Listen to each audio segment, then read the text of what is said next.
Hello दोस्तों, आज हम आपको ट्वेल्थ क्लास केमिस्ट्री का केमिकल काइनेटिक पढ़ाएंगे। ठीक है।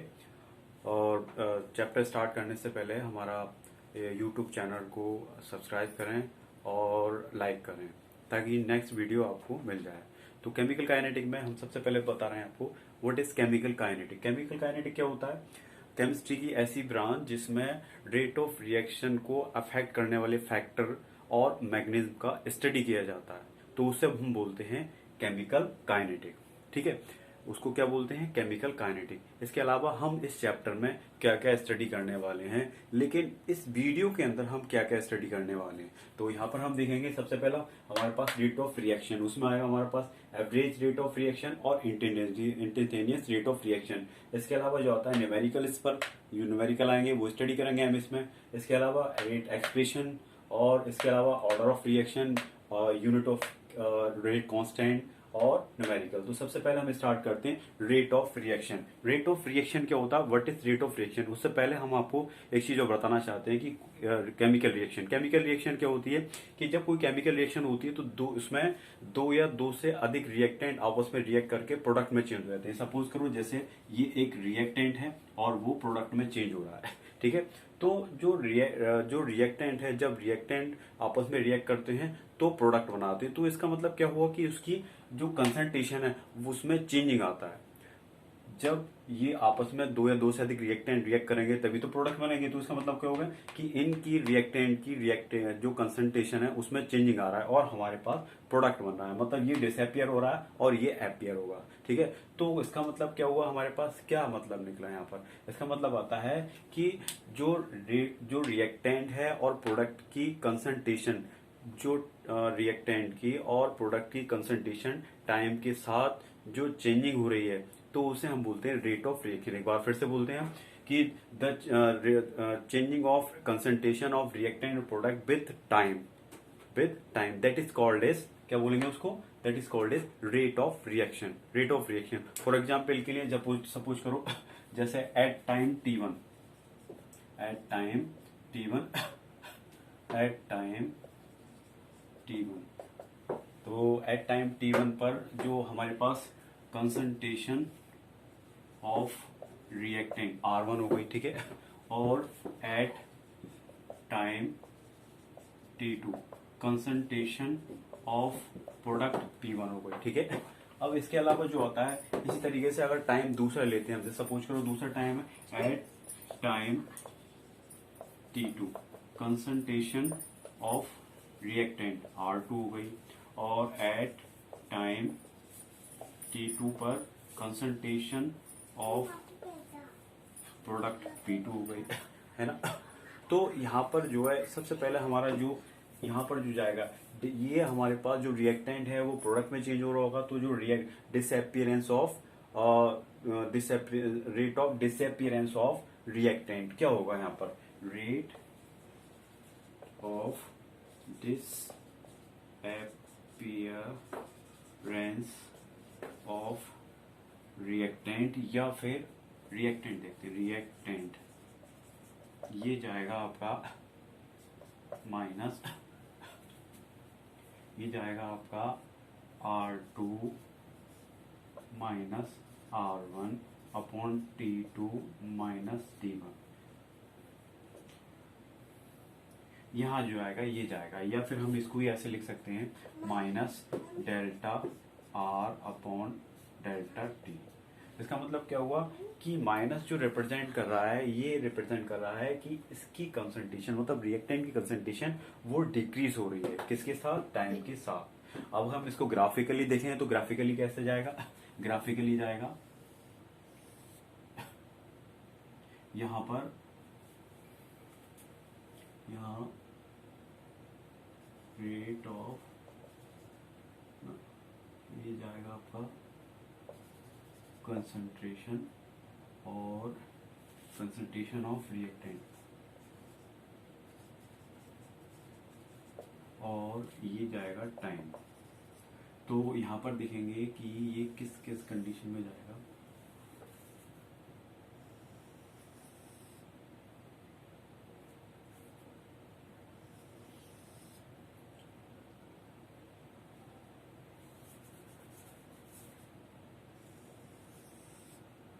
तो यहाँ पर देखेंगे, देखिए टाइम t1 पर, टाइम t1 पर देखेंगे हम यहाँ पर, सपोज करो ये टाइम t1 है और ये जा गया हमारे पास रिएक्टेंट R1, ठीक। और ये टाइम t2 पर ये रिएक्टेंट हो गया R2। तो आप यहाँ से देख सकते हैं, यहाँ से देख सकते हैं कि ये कंसंट्रेशन है, इस तरह से ऊपर की तरफ चलेगी कंसंट्रेशन, और यहाँ पर टाइम डिस। तो जैसे जैसे टाइम बढ़ता जा रहा है कंसंट्रेशन घटती जा रही है। ये कंसंट्रेशन रिएक्टेंट की कंसंट्रेशन कैसी होनी चाहिए, यहाँ ऊपर जानी चाहिए, लेकिन यहाँ पर क्या जा रही है, नीचे जा रही है। तो यहाँ दोनों के डिफरेंस को हम देख सकते हैं। ये आपका रेट ऑफ रिएक्टेंट,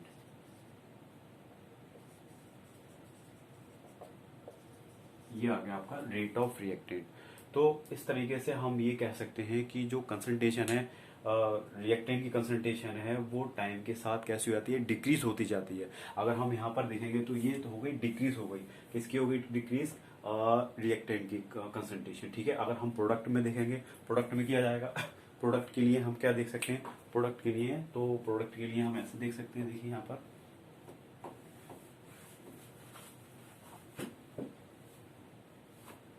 प्रोडक्ट के लिए क्या आएगा, अपीयरेंस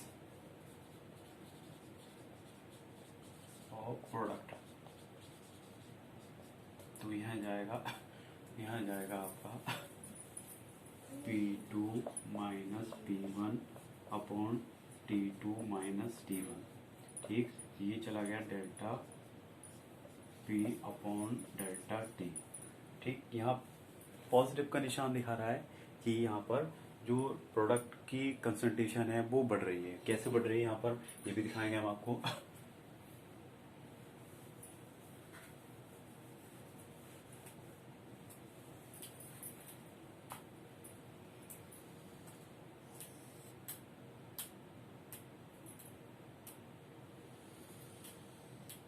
कैसे बढ़ेगी, देखिए यहाँ पर ये टाइम दे रखा है आपका, और यहाँ पर दे रखा है कंसंट्रेशन ऑफ प्रोडक्ट।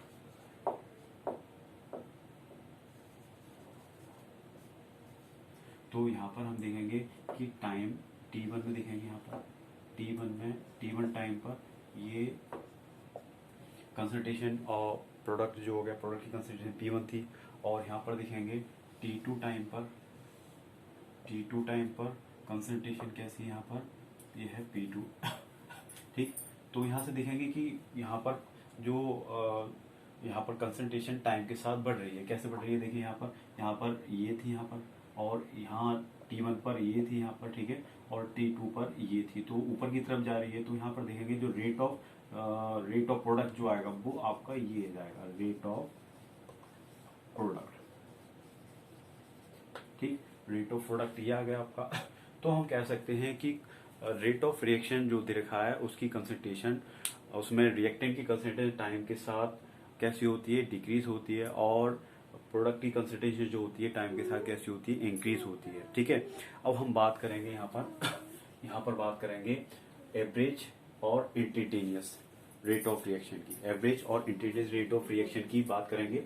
तो यहाँ से हम सबसे पहले ये बता देता हूँ, ये ऐसा आपको नोट कर लें, उतार लें। और लेकिन इससे पहले मैं आपको एक चीज़ बता दूं कि यहाँ पर जो है हम यहाँ R को हमने इस ब्रैकेट में लिखा हुआ है। इस ब्रैकेट का मतलब होता है कि ये कंसंट्रेशन को रिप्रेजेंट करेगा। ये ब्रैकेट किसको रिप्रेजेंट करता है, कंसंट्रेशन को रिप्रेजेंट करता है। अगर हम इसको ऐसे लिखेंगे तो यहाँ पर भी प्रोडक्ट की कंसंट्रेशन है और यहाँ पर ये रिएक्टेंट की कंसंट्रेशन है, ठीक है। इसके साथ साथ हम आपको नेक्स्ट पॉइंट पर चलते हैं जिसमें आता है आपका average rate of reaction. Average rate of reaction में हम देखेंगे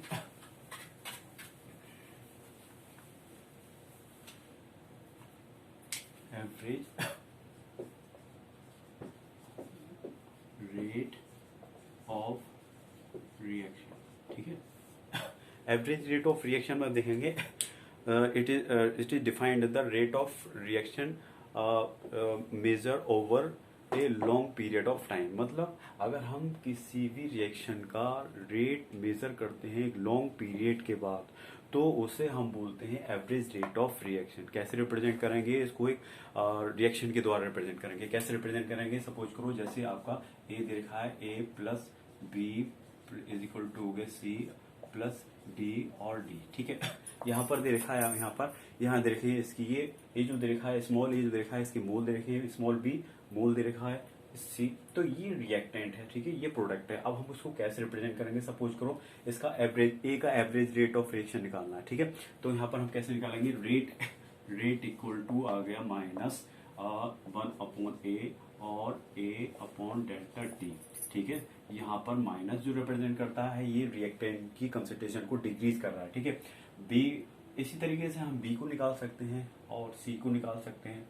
अब देखिए, मान लो रेट ऑफ, ये तो आ गया रेट ऑफ ए आ गया, ठीक है, rate of A of rate of B को देखेंगे तो ये जाएगा 1 और delta V upon delta T.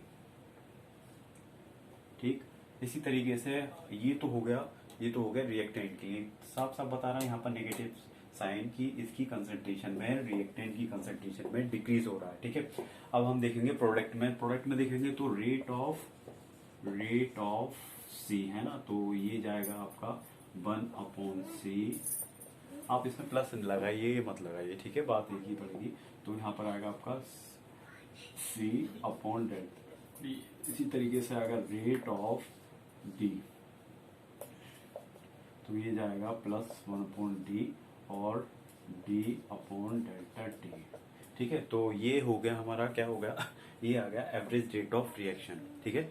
Average rate of reaction समझ में आ गया होगा, आई होप टू सो, है ना। ठीक है, इसके बाद जो आता है वो आता है हमारे पास instantaneous rate of reaction. Instantaneous rate of reaction के लिए हम क्या देखेंगे इसमें? इंस्टेंटेनियस रेट ऑफ रिएक्शन के लिए, ये तो आप इसको नोट कर लेना, ठीक है नहीं। अब इसके बाद जो आता है आपके पास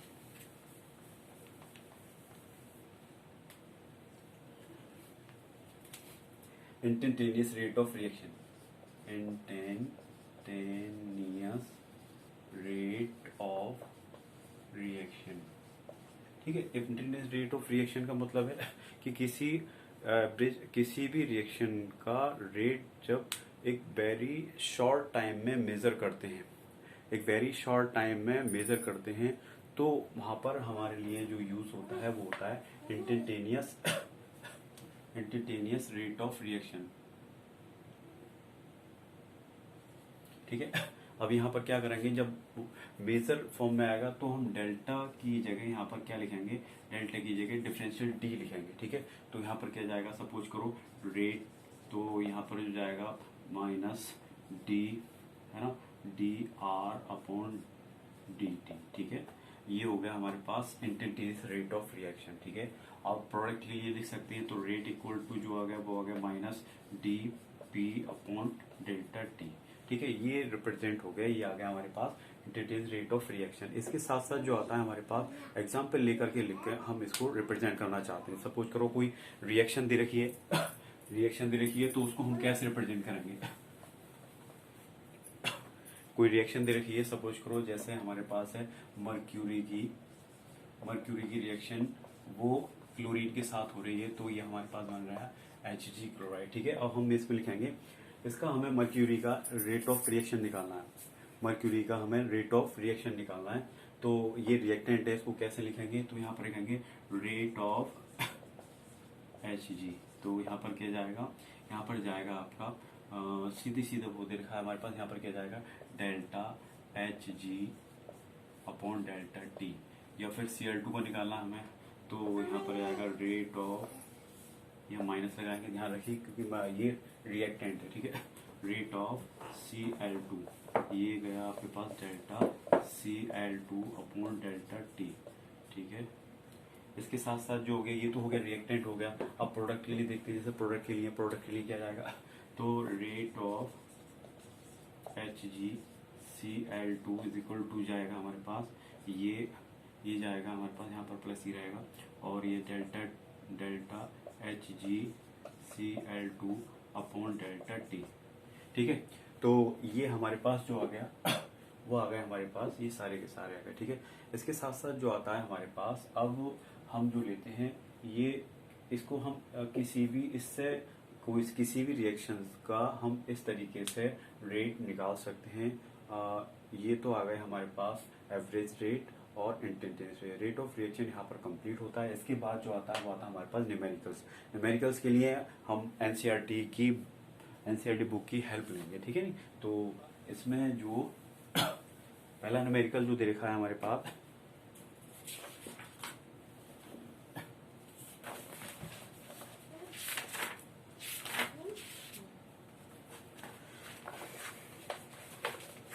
देखिए पहला न्यूमेरिकल दे रखा है, उसमें ये दे रखा है हमारे पास N2O5, ठीक है। और इस N2O5 में ये चेंज हो रहा है हमारे पास 2NO, 4NO2 प्लस और ये O2, ठीक है। ये चेंजिंग आ रहा है, ठीक है। अब यहाँ पर जो दे रखा है, ये इन्होंने ये कहा है कि N2 की कंसंट्रेशन जो है वो N2 की कंसंट्रेशन जो दे रखी है वो स्टार्टिंग में कितना हो रहा है, यहाँ से 2.33 मोल रिड्यूस हो रहा है, वो रिड्यूस हो रहा है 2.08 मोल पर लीटर। कितने टाइम में हो रहा है? 184, मतलब 184 मिनट में हो रहा है। तो यहाँ पर देखेंगे T1 टाइम इनिशियली कंसंट्रेशन कितनी थी यहाँ पर, T1 टाइम पर इनिशियली कंसंट्रेशन जो थी यहाँ पर वो थी हमारे पास, T1 टाइम में इनिशियली कंसंट्रेशन जो थी हमारे पास वो थी, ये थी 2.33, ठीक है, ये थी हमारे पास। और यहाँ पे लिख लो R1 सपोज करो 2.33, ठीक है। और T1 मतलब ये आ गया 184 टाइम में R2 जो दे रखा है हमारे पास वो कितनी है 2.08, इतनी रिड्यूस हो रही है, ठीक है। तो इसको हमें करना क्या है, इसको करना ये है कि इसकी जो रेट ऑफ रिएक्शन निकालना है और उसे मिनट, सेकंड और आवर में कन्वर्ट करना है। यहाँ पर जो दे रखा है हमारे पास, जो दे रखा है ये मोल पर लीटर मिनट में दे रखा है। सबसे पहले जो इसका रेट निकालेंगे वो मिनट में निकालेंगे, उसके बाद जो है इसको आगे फॉरवर्ड करेंगे। तो सबसे पहले एवरेज रेट निकालेंगे इसका। एवरेज रेट जो आएगा हमारे पास, एवरेज रेट जो आ गया वो यहाँ पर जो आएगा वो देखिए, यहाँ से इसका फिर से लिखेंगे जो हमने रिएक्शन में लिखते हैं, तो ये आएगा -1/2 और N2O5 और ये गया डेल्टा T, ठीक है। अब यहाँ पर हम देखेंगे कि इसका डेल्टा, इसका जो निकालना हमें डेल्टा निकालना है, डेल्टा निकालना है मतलब ये R1 और -R2, ठीक है। और ये इसके बाद डेल्टा हमें T का निकालना है ना, तो डेल्टा T जो रहा हमारे पास, वो डेल्टा T जो रहा हमारे पास, ये तो 1/2 क्योंकि इसकी मोल्स है, ठीक है। और यहाँ जो रहेगा ये रहेगा R1 -R2, है ना। तो यहाँ जो आ जाएगा आपके पास ये डेल्टा T तो आ गया 184 और R1, और इसमें से माइनस करेंगे तो कितना बचेगा, R1 माइनस ये आ गया आपका 2.5, ये बचेगा आपका 2.5, यहाँ से माइनस कर लेते हैं 2.3, 2.08 और कितना बचेगा यहाँ से 5 और 2, तो यहाँ पर आ गया 2.5, ठीक है।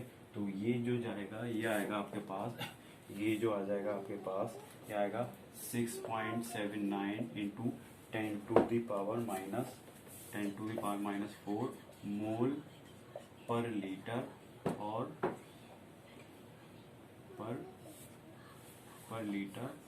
पर मिनट। ये तो ये आ गया, मिनट में आ गया, ठीक है। अब हम चाह रहे हैं कि हम इसे सेकंड में चेंज करने हैं, सेकंड में चेंज करेंगे तो या फिर आर में चेंज करेंगे, तो आर में चेंज करेंगे तो 60 से ये तो आ गया सेकंड में, ठीक है। अब नहीं, ये आ गया मिनट में, ठीक है। अब इसके बाद हम चाह रहे हैं कि इसको आर में चेंज करें, आर में चेंज करेंगे तो आर में जो चेंज करेंगे तो इसके बाद जो आएगा हमारे पास, आर में चेंज करेंगे तो 60 से इसे मल्टी कर लेंगे, 60 से इसे मल्टी कर दिया आर में, 60 इंटू 6.79 इंटू 10⁻⁴, तो ये आएगा हमारे पास, आर में आएगा, ये आएगा हमारे पास 4.07 इंटू 10⁻⁴, ये आर में आ गया, ठीक है, आर में आ जाएगा हमारे पास। और इसके अलावा यहाँ जो हम 60 से सेकंड में कन्वर्ट करना चाह रहे हैं, तो फिर हम क्या काम करेंगे, फिर से इसे जितना भी आया उसको हम 60 से मल्टी कर देंगे। ये 60 से ऐसे डिवाइड करेंगे तो ये जो जाएगा हमारे पास 6.79 इंटू 10⁻⁻4 और ये 60 से डिवाइड कर दिया तो यहाँ पर जो आएगा वो आएगा आपका 1.13 इंटू 10⁻⁻5 मोल पर लीटर, मोल या फिर इसको सीधा कंसंट्रेशन पर सेकंड, ठीक है, कंसंट्रेशन पर सेकंड, ठीक है, या फिर मोल पर लीटर, एक ही बात है, ठीक है, क्योंकि वो जो मोलरिटी है उसकी यूनिट है। अब इसके बाद जो आता है वो इन्होंने फिर से कहा है कि यहाँ पर जब what is the rate of production of NO2 during this period, NO2 की जो प्रोडक्शन है वो क्या होगा, ठीक है। इसके लिए हम क्या काम करेंगे, सीधे सीधे यहाँ पर दिखा है, मैं मिटा देता हूँ ये, ठीक है, यहाँ से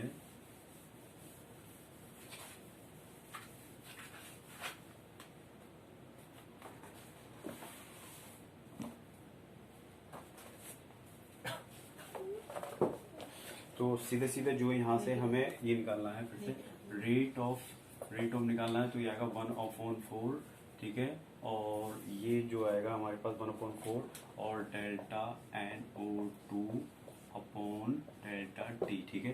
तो रेट हमारे पास जो निकल करके आया था वो कितना आया था 6.679 × 10⁻, कितना आया था हमारे पास, ये आया था -4, ठीक है, और 1/4 और ये हमें निकालना है NO2 अपॉन डेल्टा T, ठीक है। तो इसकी इससे मल्टीप्लाई कर लेंगे, हमारे पास जो है रेट ऑफ NO2 का प्रोडक्शन निकल आएगा।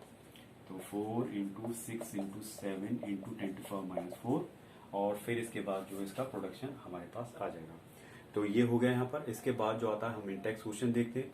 इंटेक्स क्वेश्चन में क्या बोलते हैं, तो इंटेक्स क्वेश्चन में बोलते हैं, पॉज कर दो।